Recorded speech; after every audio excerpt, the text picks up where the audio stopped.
excelentísimo señor Antonio Guterres, secretario general de la ONU,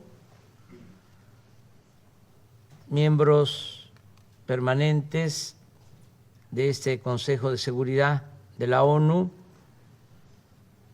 miembros no permanentes, señoras y señores.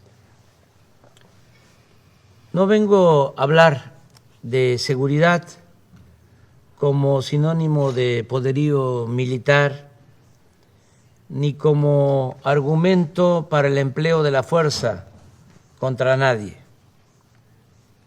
En cambio, mi planteamiento se basa en lo que postuló ese titán de las libertades, según Pablo Neruda, que fue el presidente Franklin Delano Roosevelt cuando se creó la Organización de las Naciones Unidas. El derecho a una vida libre de temores y miserias, que sigue siendo el más sólido fundamento de la seguridad para todas las sociedades y los estados. El principal obstáculo para el ejercicio de ese derecho es la corrupción en todas sus expresiones.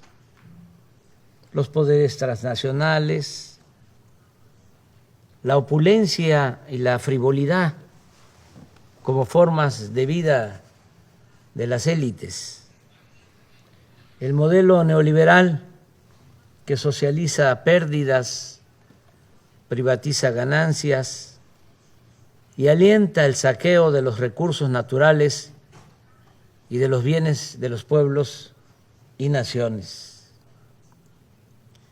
Es corrupción el que tribunales castiguen a quienes no tienen con qué comprar su inocencia y protejan a potentados y a grandes corporaciones empresariales que roban al erario o no pagan impuestos. Es corrupción la impunidad de quienes solapan y esconden fondos ilícitos en paraísos fiscales. Y es corrupción también la usura que practican accionistas y administradores de los llamados fondos buitres, sin perder siquiera su respetabilidad. Sería hipócrita ignorar que el principal problema del planeta es la corrupción en todas sus dimensiones: la política, la moral, la económica, la legal, la fiscal y la financiera. Sería insensato omitir que la corrupción es la causa principal de la desigualdad, de la pobreza, de la frustración, de la violencia, de la migración y de graves conflictos sociales.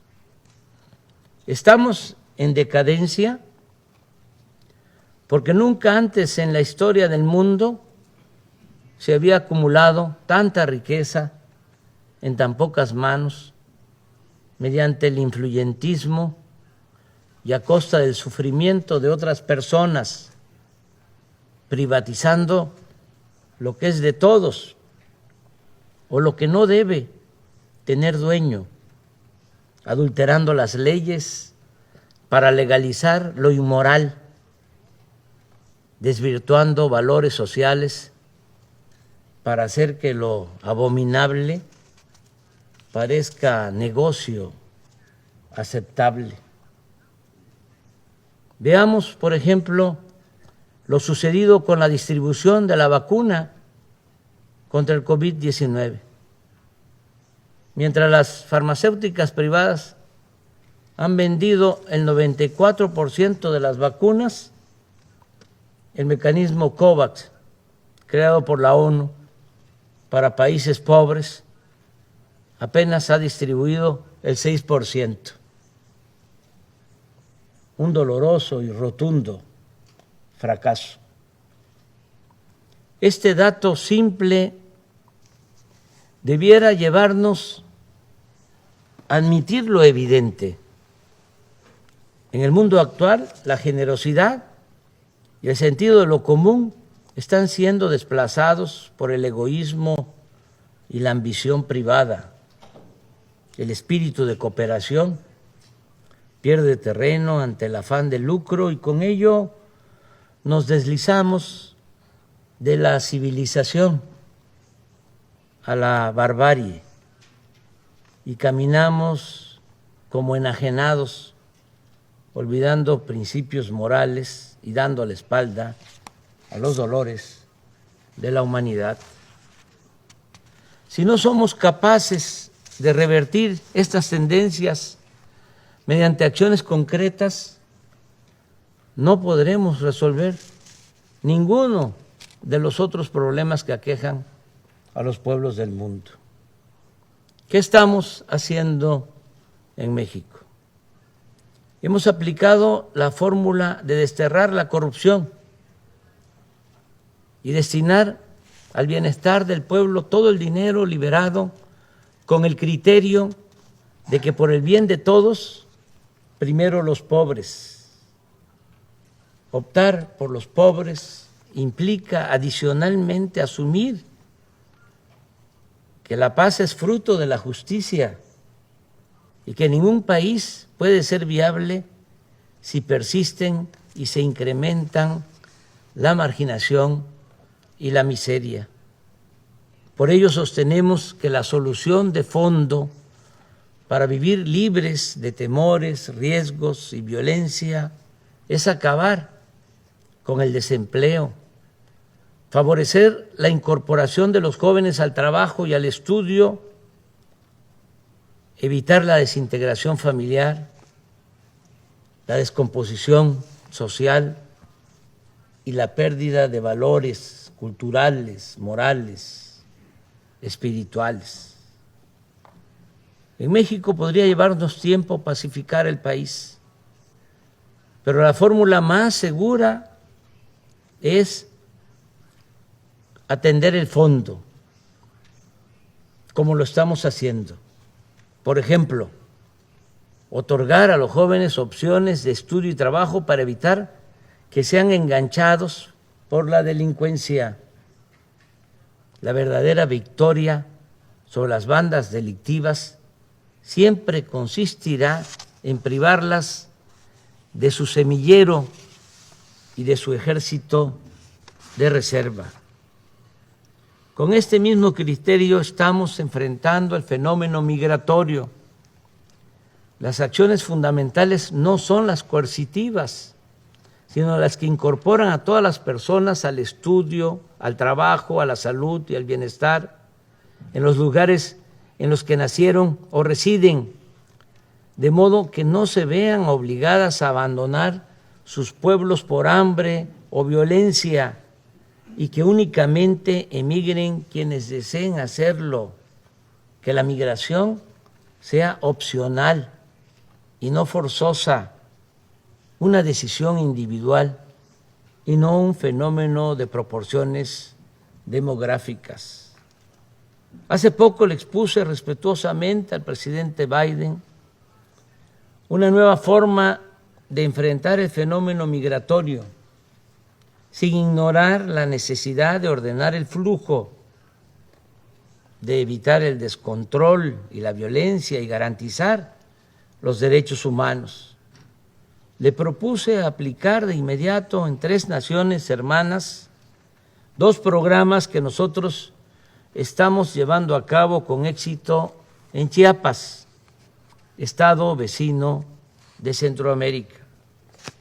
Hoy estamos plantando allí 200,000 hectáreas de árboles frutales y maderables.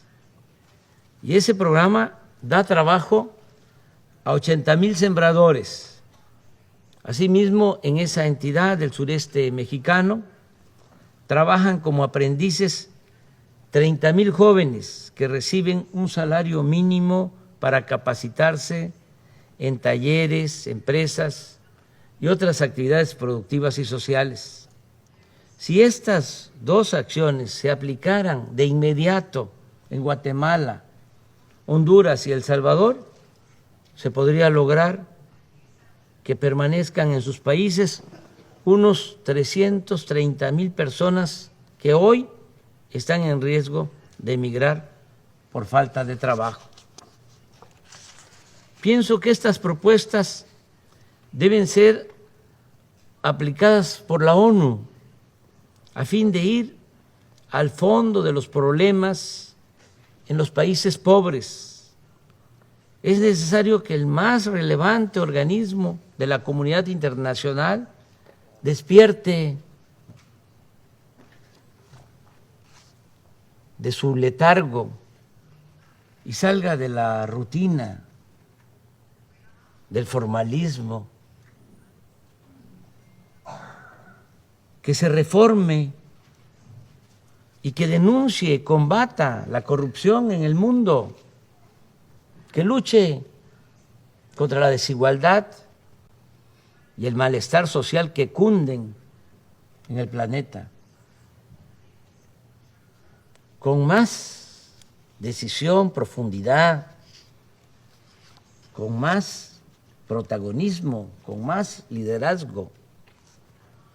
Nunca en la historia de esta organización se ha hecho algo realmente sustancial en beneficio de los pobres. Pero nunca es tarde para hacer justicia. Hoy es tiempo de actuar contra la marginación, atendiendo las causas y no solo las consecuencias.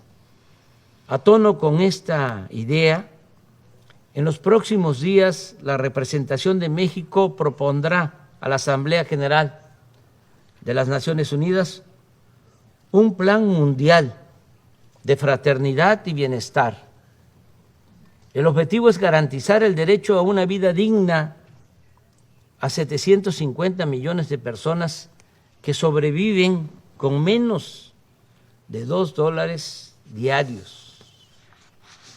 La propuesta de México para establecer el Estado Mundial de Fraternidad y Bienestar se puede financiar con un fondo procedente de al menos 3 fuentes: el cobro de una contribución voluntaria anual del 4% de sus fortunas a las 1,000 personas más ricas del planeta,